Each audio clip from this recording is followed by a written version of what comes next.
আজকে সকালটা একটু অন্যরকম ছিল। শুয়ে থেকেই জানলাটাকে দেখলাম খুব বৃষ্টি হচ্ছিল, আর মনে মনে ভাবলাম উঠে আজকে দিনে যদি খিচুড়ি হয়, ফ্রিজে তো চিকেন আছেই। তো যেই ভাবা সেই কাজ।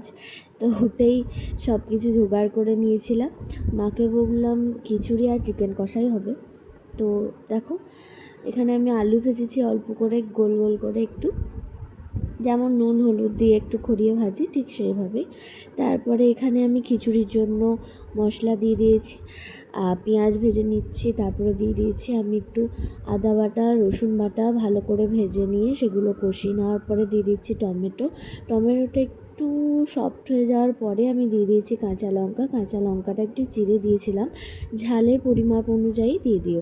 তারপরে দিয়ে দিয়েছি ধনে গুঁড়ো 1 চামচ, তারপরে দিয়েছি জিরে গুঁড়ো 1 চামচ, দিয়ে ভালো করে নাড়াচাড়া করে নিচ্ছি। আর এদিকে দেখো, মা খিচুড়িটা চাপিয়েই দিয়েছিল, 4 রকম ডাল আর তার সাথে গোবিন্দভোগ চাল দিয়ে প্রায় সিদ্ধ হয়ে এসেছিলো।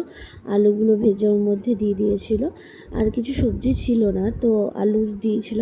তারপরে এদিকে দেখো আমার মশলাটা করা হয়ে গেছে, দিয়ে দিয়েছি। তারপরে শেষে একটু ঘি না দিলে হয়, ঘি দিয়ে আমি ঢাকা দিয়ে নামিয়ে নিয়েছি। তো এর সাথে চিকেন কষার ভিডিওটা অন্য ভিডিওয়ে দেখাবো।